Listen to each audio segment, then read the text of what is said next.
Hello, everyone. I know how to click buttons. Welcome to the latest episode of Two Wizards and a Mic, where a couple of old players, us, talk about stuff, and then, we give you all kinds of information that makes you want to go out and start your own D&D campaigns immediately and have amazing ones. So, I am Shane. And I am Andrew. And it's the middle of summer, so it's very quiet around here. But not so quiet in the Underworld, as last week we were talking about a bunch of creatures from a book called Monsters of the Underworld by this guy. And other people helped, but it's really him. So, any Kickstarter updates? Anything you want to talk about first? The art, we're just waiting for the art, and that continues to come in. So there's 7 chapters in the book, 7 different kinds of dungeons for the Monsters of the Dungeon, the new book. And the art for the first 3 chapters is finished for the most part. And now Travis is working on the 4th chapter. And it's the best art. He and I both agree. I think this is the best art we've had in the books. You're gonna have some really interesting characters.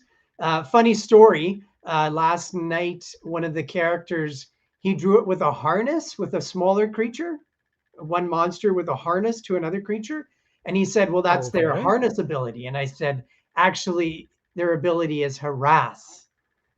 It's harass." If you read on the stat block. That's their harassment one. Well done. And the So, next character in the dungeon is the lawyer. Yeah. Well, yeah, I think actually this monster will be quite humorous, really good for role play. And yeah, so the art is continuing to be finished up, and that is the 6th book in the series, which you can check the link below and pre-order it. We're hoping to get it out. The digital version will probably be finished by October, hopefully, and maybe the printed version in November because we're ahead of schedule at this point. Nice. Yeah. You don't hear that about every Kickstarter. No. No. Well, last week we were just going through the book, and we hit the giant queen was the last creature we talked about. Pat Benatar. There she is. And so let's, which I got to say, again, glorious artwork. I love the patchwork of the clothing. That's amazing to me. I just think of the movie, I think of her song, The Warrior, and then I think of the movie, The Warriors, when I see it. So. Oh my God, that's going back. Remember that? Yeah. I do. Holy hell. So yeah, we're talking about, well, the first one here is the Gloom Shroom, which looks like a predator in my mind. Oh yeah. Yeah. So there's a big theme of fungi in actually quite a few of our books. Often when Travis is illustrating, he just throws in fungi as extra parts of the illustration. And so, yeah, we have many mushroom monsters, partly because the ones in D&D are usually so lame, especially in 5th edition. The Gloom Shroom is a very dangerous, low-level monster, but not something you want to run into. And this very gloomy, miserable, sentient mushroom creature. The clingy, the fact that this Gloom Shroom is basically in need of like talk therapy, it's kind of cute. I enjoyed the clingy cave dweller and the unpopular plant. Yes, that's the idea. Is he represents the archetype of someone who just stays sad and has a hard time finding their way out of it. Yeah. It's an Eeyore. Yeah. A little darker than that, but yeah. All right, now we have 3 deep gnomes, yes, whose real name is Swerveneblin, they're originally from the Fiend Folio, and we have the Elder, we have a King, and we have a Ranger. And on the Elder page, there's also a feature of the Underworld, which is dark crystals, and they actually are healing crystals that grow in the Underdark. Um, Nice. yeah, and deep gnomes have deep. They're actually good creatures. They have a deep connection to elementals, earth elementals. And in this book, I also have them riding around on giant centipedes. Which I love. And the third one, the Ranger, who uses a war pick and a blow dart as his weapons, he also has a feature on that page, which is green salt, which you can put on any kind of food, and for the next hour, any food you eat tastes delicious. Zombie flesh. Nom, nom, nom. Yeah, which is sort of it's a bit of a joke about my cooking, because when my wife started dating me, she asked one day, she was trying to cook something in my kitchen. She said, "Where's your salt?" And I said, "What do you mean, like a packet of salt?" Or she's like, "No, like salt that you have in the kitchen, you know?" I'm like, "No, never. I'm like 45 years old or something. No, I have no idea what you're talking about." And she's like, "You need salt. You need salt to cook." Oh, like, so now in all of my adventures and all of my books, there's always salt. I've never heard that before. That is awesome. Yeah. Yeah. I'm like, you mean like a little packet of salt that you get in a restaurant? Why would I have that lying around? Oh, that's awesome. Yeah.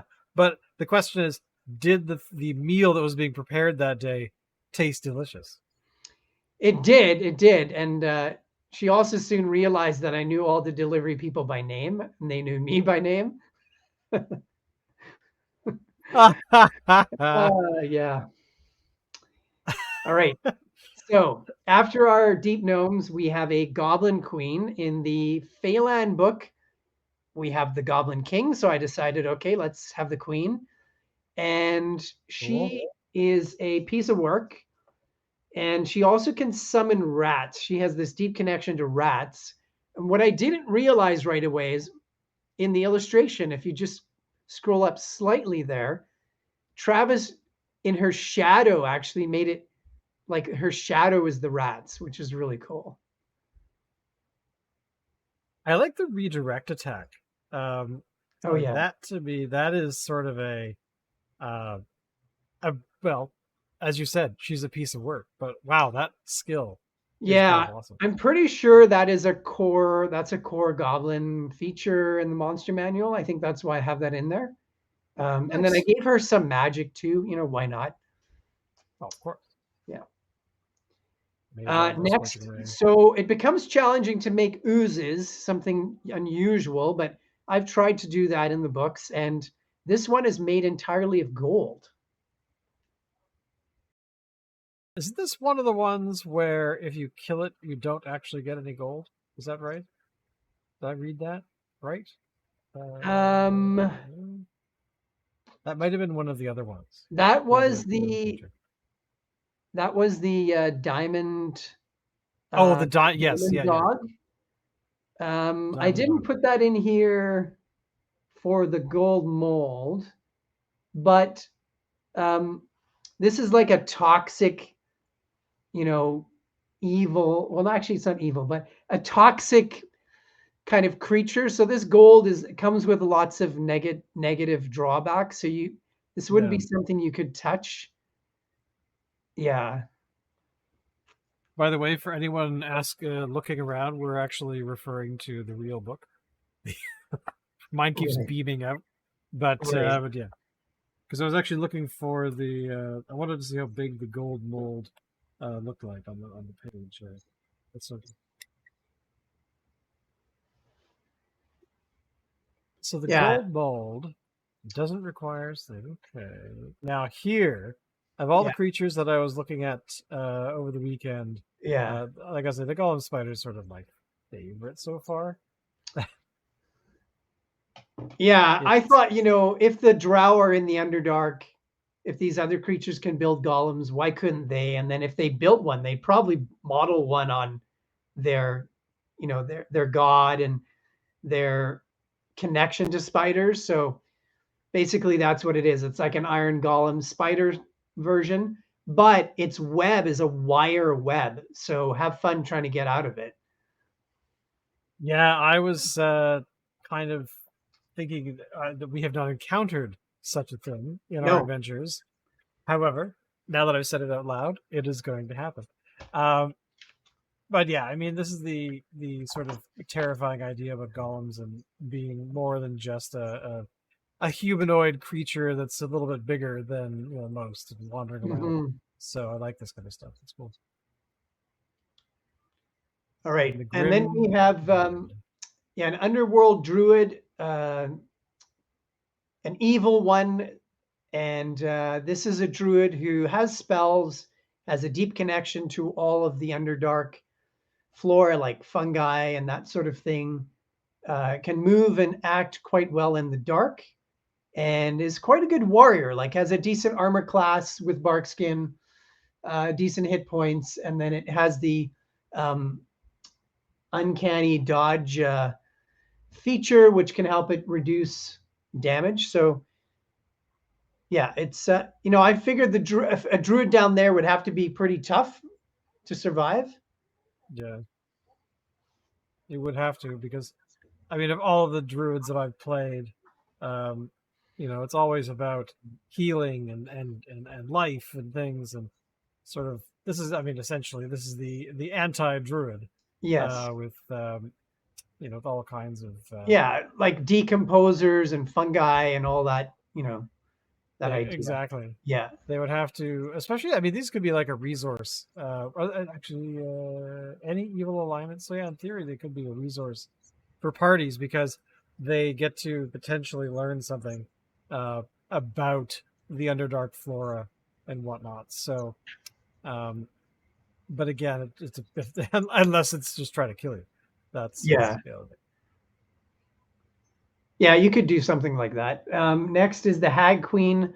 So a legendary hag creature, very, very powerful queen, who the idea would be that other hags come down to the underworld to meet with her, but she's their sort of overall ruler of all the covens that are out in the world. Right. Godlike. Sort of, yeah. Yeah, and then the Illuminize. So this is from our world of Mir.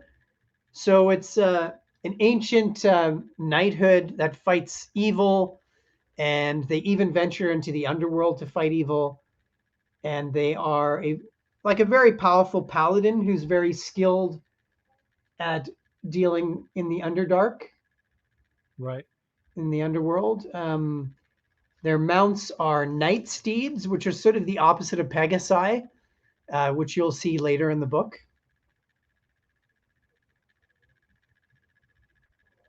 They are gorgeous. Okay. Here's two of my favorites, just because I spent last week making a few thumbnails with featuring different creatures, and these two guys are kind of awesome. So yeah. Yeah. So here again, we have a leader figure, a legendary, powerful lich.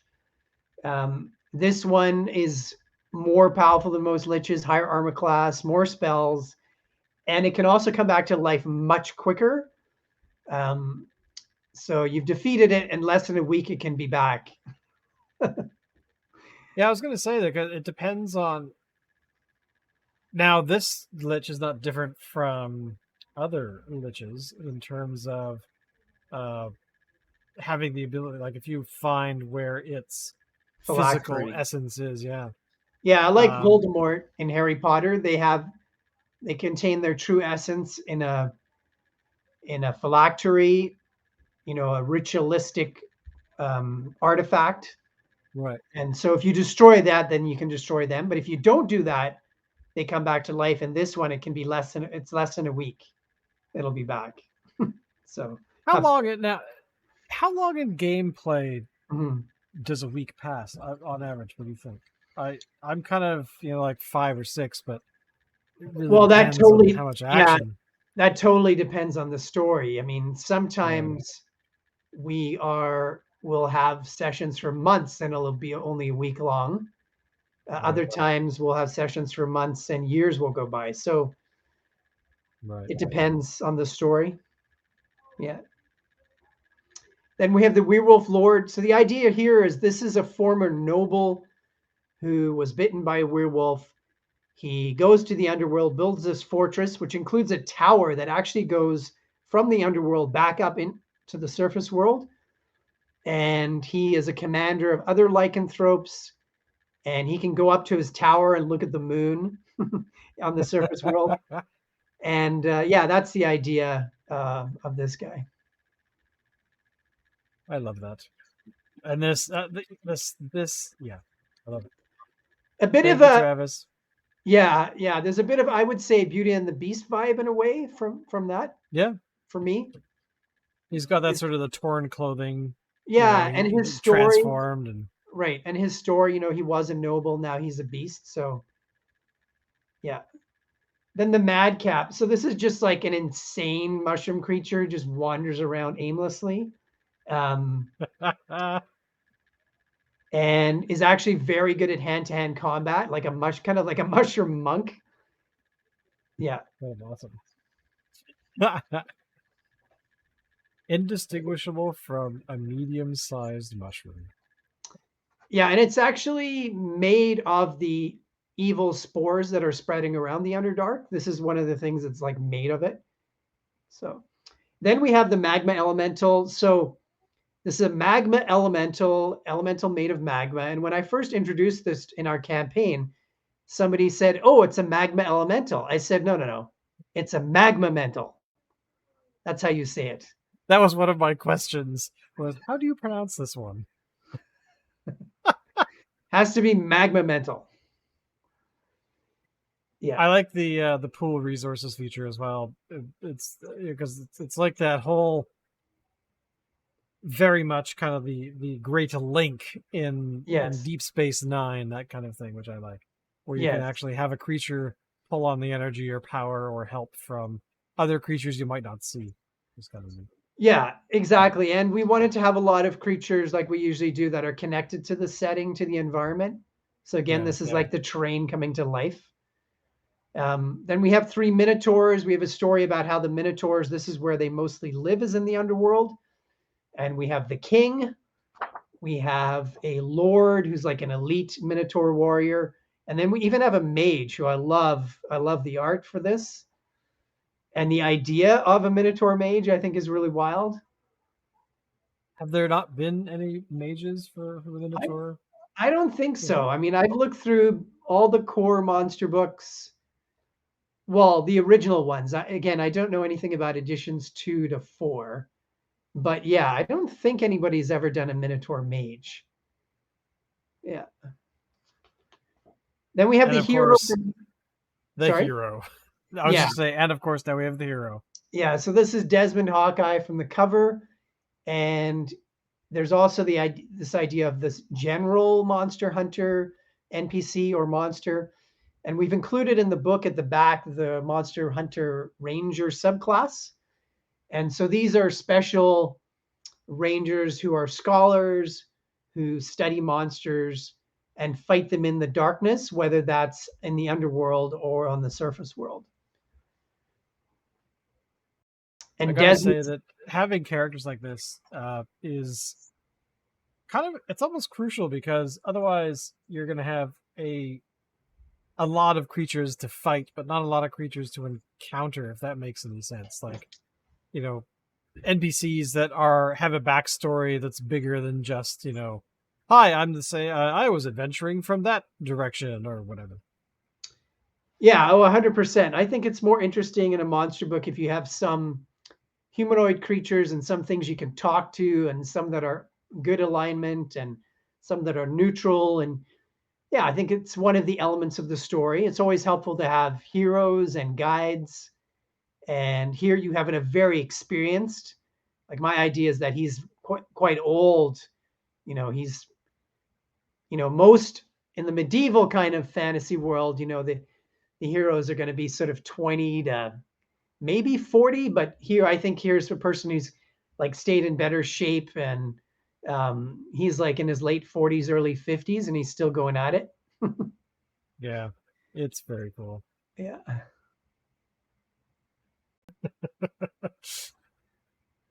All right. I Okay. was just reading the text there. I got Yeah. distracted. So next, see if this sounds familiar. This This is a does. Naga who builds a big wall around its home. It hates other races. It blames them for its problems.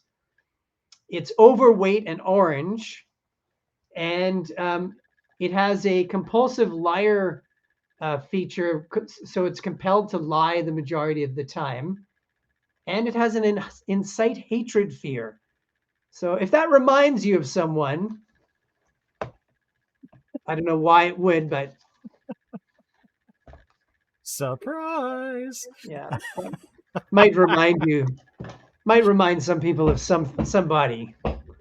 Yeah. Oh my gosh. Yeah, I mean, you've actually had a few creatures over in some of the books about that do represent particular uh popular figures. Was it a popular figure? Is that really a good way to say it?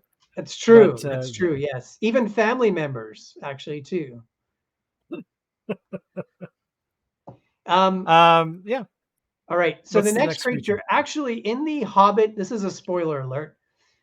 So in The Hobbit, there's a creature called the Necromancer, which later on in The Lord of the Rings, you find out is Sauron, but he sort of morphs into Sauron later on. Right. So what I did was I separated it, and I based a creature on the Necromancer that's talked about in The Hobbit. So this is that creature inspired by that story. A legendary undead creature, very powerful. I gotta say, necromancers are always a terrifying thing. I think we've encountered them in a few adventures, the past few years where um, actually, wait a minute. The entire D&D movie, wasn't that really what it was about? I haven't seen it. Oh, well, there you go. Spoilers. There might be stuff you don't like Yeah. or something. All right. Next, here's one of the creatures that really came from the name first. I just thought Nightmare Bear was a cool name, and then merging the qualities of like an out of control bear with an undead monster. Here we go. Exactly. This is basically Cocaine Bear in D&D. That's right. Before that, which I haven't seen that either. I've just seen the cover or the poster, I guess. Yeah, and then I connected it to dreams, and because bears are deeply connected with dreaming, but the negative Mhm. side of dreams. Next, we have the cousin of the Pegasi, the Night Steed, which is many people's favorite art piece in this book. It's very popular from what you've been told us. Yeah, I love it. I So, love it too. I think Travis did an awesome job. So these are like Pegasi that live in the Underdark, the Underworld. Um, yeah, they are celestial creatures too. Like I think the Pegasi is considered celestial in fifth edition. Pretty sure. Um, the next monster actually came because of a reader who in Phaland saw the image of the flying goblin and said, "Oh, if that's a flying ogre, I'm buying this book."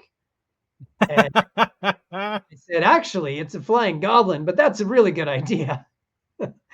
So in the next book, we have the flying ogre, which I think is one of Travis's greatest illustrations too.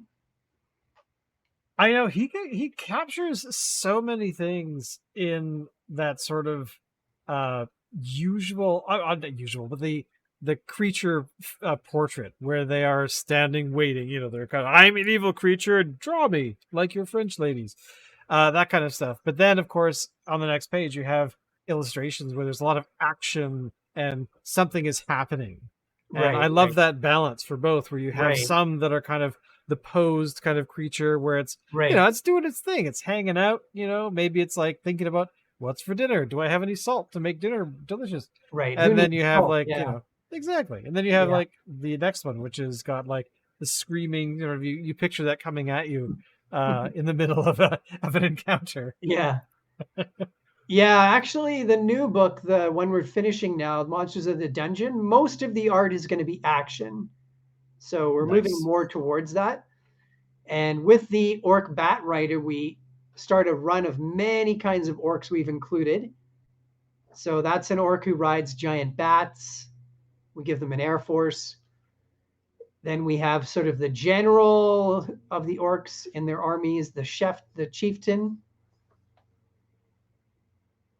The one right here, yeah. Yeah. And then we Oh, we've have got a, another infected too. Oh, that's cool. yeah. So here's an orc that's been infected by the spores and change this alignment to neutral evil, which all the evil spores do. They change everything to neutral evil. And you'll soon see why. Then we have the Orc King and an Orc Scout, Orc Shaman, and that's a lot of orcs. Very Now, much inspired by Tolkien, for sure. I was gonna say, like, didn't I remember having a conversation at some point about how there weren't a whole lot of orc uh, creatures in some, like, there were orcs, but they were just pretty general. They weren't that specific, like having different skills and abilities and things. Am I remembering that correctly? Yeah, there's not many. There's not a no. There's not a range at all as far as orcs and goblins and evil humanoids. Humanoids in general in the core books. That's why we did it. I think there's a lot more room to move. So now we have a whole bunch of unique orcs and dwarves and drow. And yeah, we give you a lot of flavor there, a whole world of orcs. Then we have Lord of basically a Orcs. rock dragon type creature that breathes steam. And again, the idea that the train itself has come to life. Right, right, right. Another piece of gorgeous work. Yeah, Volcanus, a toxic black gas that leaks from fissures in the rock. Nice. that's right. Yeah. So there's a feature that's highlighted there in an insert. And then we come next to a very, very tough roper, the giant roper.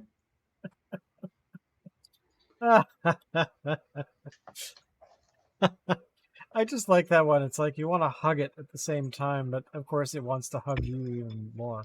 Yeah. So, All right. and And yeah, it has the tendrils that I like the you actually, because there's always the question, if you get grappled, there's always going to be the question of like, how do I break out of it? yeah, And usually it's like a strength test, stuff like that. But this one, you actually have like, um, the destroying a tendril does not damage the roper itself, so right. that kind of scares me. Anyway, sorry. The next. Yeah. No, that's a good point to make. The next one really, this is inspired by Raiders of the Lost Ark. Yep. So This one I know. yeah, the boulder trap at the beginning of the movie. Spoiler alert.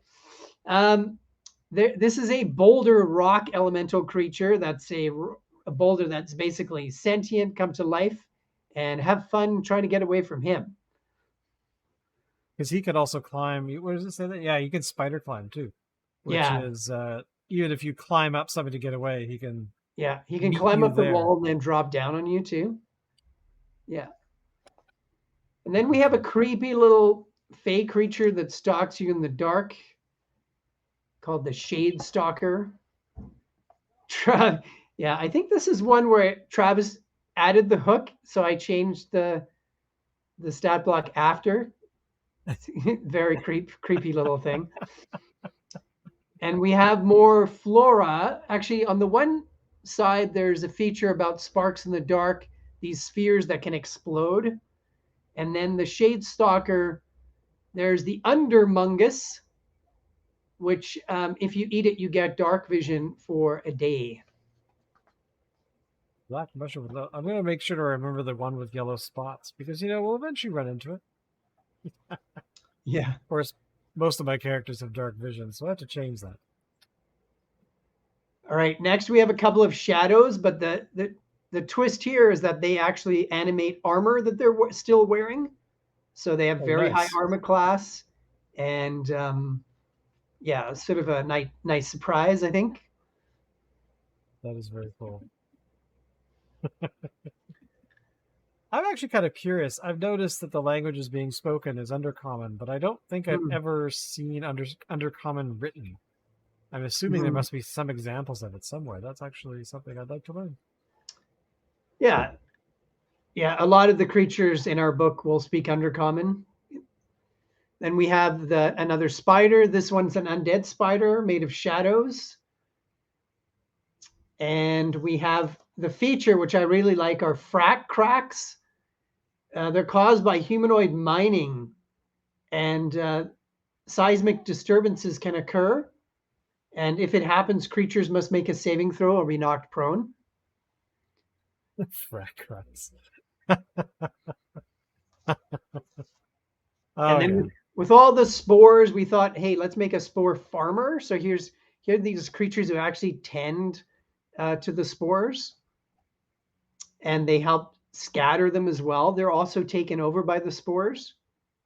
And then the feature are these tiny emerald green fish that people fish out of the underground rivers and use them in lanterns and um, for light sources. That's cool. That is Yeah. very cool. And then This next we doesn't. get one inspired by the piercer, but I thought, hey, let's just play with the name again. And so here we have the stalagmite. I love the mouth on these ones. They're kind of adorable. Yeah. It's so strange that I think a lot of these creatures are cute. That's Well, what does that Travis say has that. about me as a player? No, I think that's Travis's art. He has this quality of making things a little bit, a little ridiculous, a little bit lighter, a little bit humorous, so that the darkness is not so morbid, right? A Yeah, lot of dark art is very morbid, and we didn't want very that true. because we're not trying to celebrate darkness. We're trying to celebrate the heroes, unlike a Yeah, lot of D&D books. yeah, good point. Yeah, Hey, but a lot of the D&D books now have AI art all over the place. So yeah, that's there you right. go. That's right. Buy Not Cawood in these Publishing and books. you'll get An real actual, human made art. yes, an actual human wrote this book. Yes. What? No. Yes. All right, so now we have a little trickster jester character, this little fae. I love this name, Toadstool Fool. Um, and I love his ability down there and his actions. He can throw shade. Okay, I hadn't noticed that one. Yeah, That's awesome. that's one of my little Easter eggs I hide in the book.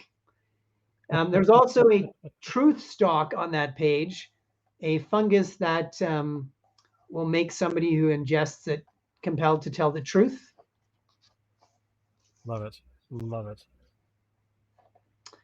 Next, we have the armored troll, self explanatory, a troll in armor.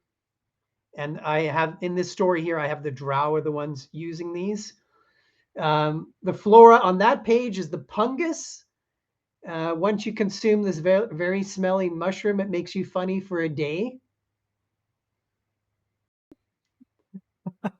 And you get Joe! +1 to your charisma checks. Just All right. picturing like some storyline where somebody wishes to be like a stand-up comedian at the local tavern. Yeah. And that, it's collected all this pungus over time. And another All right. amazing piece of art. Yes. So we decided to have a troll that was more dexterous. Like, this is not your really, really bulky troll. This is like a gangly troll that can spider climb and surprise you in caverns. Yeah, And I then love it. next we come to the big bad evil guy. We're surprising, trying to keep him in the back of the book. This is where all the evil spores are coming from. The CR30 aberration from another world, the Undervoid. Yeah, and if you guys have copies of this book, and you have noticed, like right away, there's several creatures that already have relationships with the Undervoid, and I like that. Like it's just a casual mention, blah blah blah, the Undervoid, this, that, and the other Yes. thing. And then, yeah, by the time you get here, you now realize what that actually means, which is awesome. Yeah, and if you get the physical book, the Undervoid is a full 2-page spread, so you won't have him split up like this because he's actually on 2 pages. And in the physical book, you'll see that. I just, Yeah, what is it about tentacles that are actually awesome? yeah, they're primordial. They're primal. You got like the am I correct that he's attached to what's above him? Is that just me or no? No, that's true. He does not move. I made a couple of creatures like that. So the ones I made like that, they're incredibly powerful. Like the Undervoid has almost 600 hit points. So Right. yeah, and the Elder Tree is similar to that as well in the Phelan book, Right. but they're super powerful. So the fact that they can't move is not really a big deal. Um, the Underworld Dryad. So this is like the dark version of the Dryad, deeply connected to fungi. And then we have this weird blend I really like of a drow Oh, and a vampire, which I believe Gary Gygax did in his D1 to 3 adventure, which this is really inspired by this whole book. right. I Nice. believe he does have, I believe there's a male drow vampire just before you get to the drow capital city.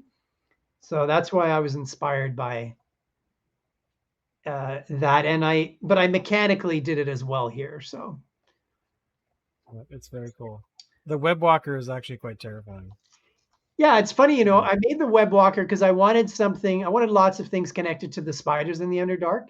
And then I wanted something that was using the webs that were left over and maybe was competing with the spiders for their food. And once I created it, and then when Travis drew it, I went, oh, it's Spider Man. And I never thought of that when I was writing it up at all. Well, I mean, that's the nice thing about these kinds of books, right? Where uh, you have this perception of reading a character, but that perception completely can change the story based on what it looks like. If some of these, Mhm. because I've had so many monster manuals or monster resource books in the past that have no art at all. So you're reading this, and it's Yeah. sometimes you have to kind of struggle with what it actually looks like. Yeah. Um, but Well, having this kind of art is kind of, even if if you look at the creature and you're like, oh yeah, that's totally kind of what I think it should be, but it also gives you right. some sort of inspiration to maybe modify them a bit too. Oh, That kind for of art. sure, for sure. Yeah, and that's why in the descriptions in all of our monster books, I don't really go into great detail with the physical description because it's right there. So, Exactly. Exactly. um, all right. Next is the zombie giant. I don't think anybody's done that before, but I love that idea. Mindless mountain. Yeah, It's awesome. Slamming their heads into their yeah. I latest gave it a victim. headbutt feature. You got to have that for sure. All right. Next is the zombie king, who was sort of inspired by Nightmare Before Christmas a bit, and a few different creatures. He's almost like a fey-like creature. You could have him as a fey creature, but I had him as he's sort of a combination between like Jack from Nightmare Before Christmas and a lich and sort of something in between. Yeah. No, that's actually very, very cool. So that's the last of the monsters. Now at the back of this book we have beasts, and the first one is the armored bear. Which you have to And have. It's the rules. right. And you can tell we really love bears because in our wilderness book, we actually have the armored polar bear. Yep. Um, and in this book, the dwarves ride these armored bears. Next, we have a Very South cool. African entry.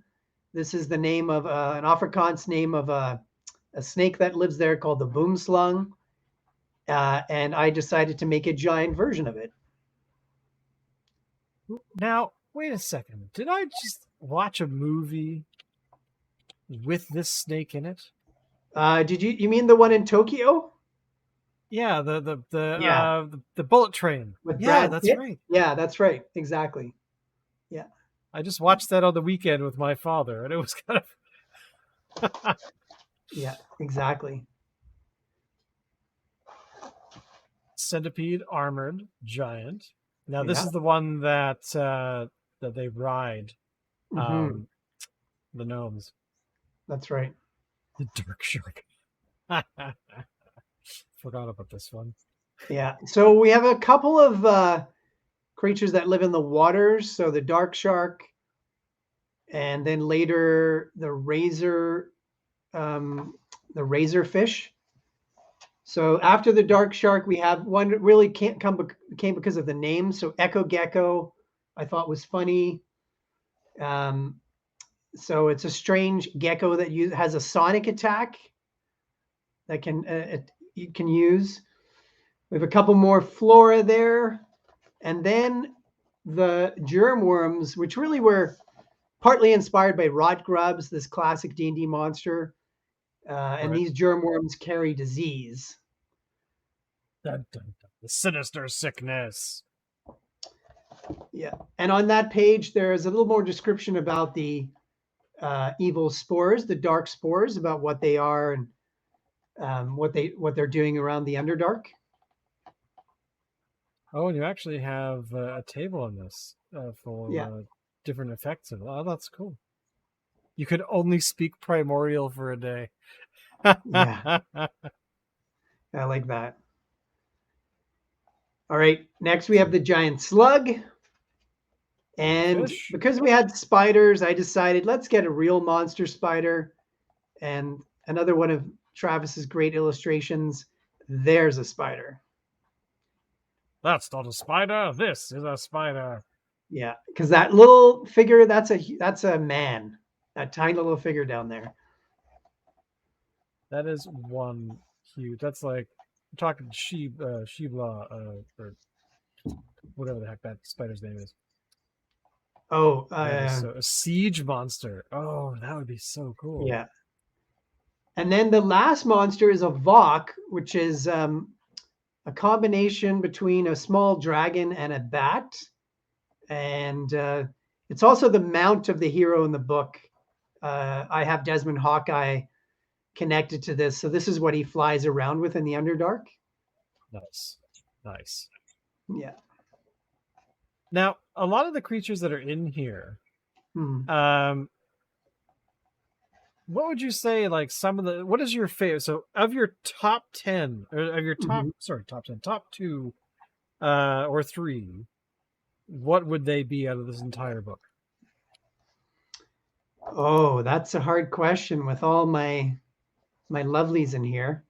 Because Um, the best part when I hear you talking about the creatures in this book, hmm, there's all every time there's like something new that I get to learn about them, about where the inspiration came from, what kind of you're basic like Pat Benatar, for example. You're saying right, this is a creature, you know what? That's sort of a little love thrown in Pat Benatar's direction, right. and these kinds of things. But of all of them, what are your top three?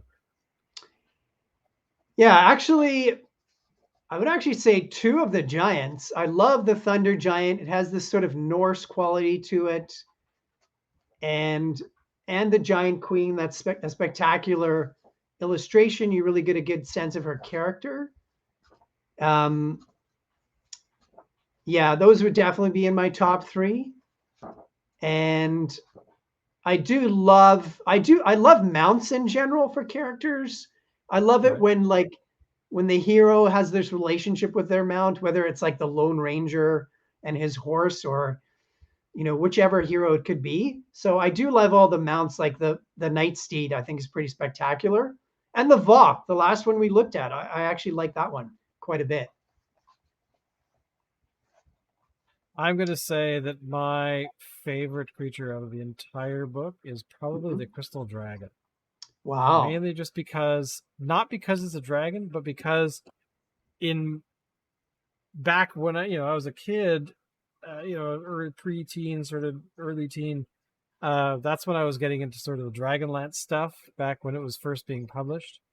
Hmm. And one of the illustrations by, I think it was Elmore, was the mountain that had been carved out to look like a dragon. And that always stuck with me because I thought, what a cool sight that would be, just walking through the mountains of some mountain range somewhere, and just suddenly coming across this one that's like a big dragon with an outstretched sort of thing. Um, because to be able to create that would be kind of amazing just in itself. But the idea of going through the Underdark or going through a crystal cave and you're having this crystal dragon sort of show up out of nowhere, like just that visual, like the artwork is great that Travis has done, but the visual in Hmm. my head is just like something even more, like that whole Hmm. idea of this fluid kind of creature made of this very strong, you know, kind of thing. And in my mind, it's like every time it moves, little pieces crack off because it might not move for a while, and this crystal grows or solidifies or whatever it might be. But purely on just the visual of that creature, that just floors me when I think about it. Wow. Just because I love that kind of element, Yeah, and I that can kind of totally get. description too. Yeah, I totally get that because yeah, I think a crystal cave is one of the most magnificent environments you could imagine. Yeah. Um, yeah, there's one of the early modules. I think it's called Beyond the Crystal Cave. Came one of the modules from the UK division of TSR. Yeah, it's I have something a magical vague for memory sure of that. Yeah. about a crystal cave. We also have a bit of information about the different races that are in the underworld. A couple of some tables for events that could happen, locations, like specific locations in the underworld, so you get a better idea of what the whole landscape is. Yeah. Then we have two encounter tables, one that's from the this book, and then the second one, which is from the core book, which have both creatures that could be in this environment. And then the two subclasses, the monster hunter ranger, which we've talked about, and a druid, which is connected to the fungi, which we call the circle of the shrooms. We also include a couple of maps of a dwarven temple, which, if you carefully look through the map, you can see that there's some sort of story going on, but you have to look very carefully. Oh, really? Hmm. Oh, interesting. And the final page has a tribute to Shane's gaming group, our regular group here in Vancouver. These were their characters they were playing at the time. And then Travis put the monster spider in the background behind them. So I believe that's a cleric on the left, and then a sorcerer, and then a rogue, and then a wizard, I think, and then your barbarian. I believe that's Raven. Yes, I have Yes. fond memories of Raven. Yeah. May he live on in infamy somewhere. Well, he's in this book, so there you go. Yeah, Hey, what's this? That's that thing. it's the OGL, and the back cover has the Drow City art again. Right here. Oh, well, you've got a better shot of it. And yeah, because this is we talked about this very early on because the scale of the Underdark I think is not appreciated that much because Mhm. it's always interpreted differently and whatnot. But the whole idea is that you've got this incredibly large environment that's very spacious and tall, and also you've got places that are cramped and dark and those kinds of things. You have all kinds of options to running into cities hanging off the ceiling of the Underdark, and Yeah. cities that are underneath, or that kind of thing. So um and it's a dangerous place. You don't want to be there if you don't have to. Yeah, yeah, exactly. And I wouldn't have campaigns last there too long because it's like being in Barovia with Strahd. After a while, it gets you get sort of this oppressive feeling. It's like the feeling Yeah, of playing that any of those post-apocalyptic games. Um, yeah. Personally, yeah, I think it's kind of a neat thing to do for a period, but after a while, it's time to get back to the surface world. Yeah, Exactly. Like there's a reason. Do it and get out, yeah, because otherwise you're gonna have a party that's gonna be re-rolling characters every other yeah, session. It would seem. yeah.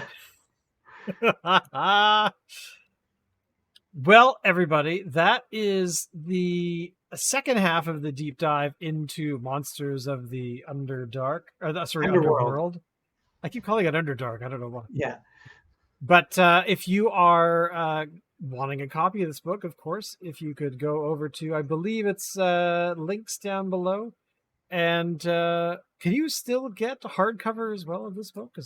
yeah. All of the Monster series books, including the new one, so all six, you can get softcover or hardcover, and yeah, Very good, very good. Now, everybody, next week we're talking about something completely different. And I know that in the future we will be going over some of the other Cawood Publishing books, which kind of the same way we did today. And so look forward to that, because if you don't have copies of this, what's go out, stop listening to us and go buy it immediately. But thank you everyone for listening. Don't forget watching, and don't forget we also have an audio version of the podcast which you can listen to. Throw it on the background while you're, mowing the lawn. No, not mowing the lawn. Vacuuming the floor. That's what I meant. I motioned and thought mowing the lawn. Don't know why, but there you go. It's summertime. It's very quiet around here, and but thank you all for watching, listening, and don't forget, it's just a game.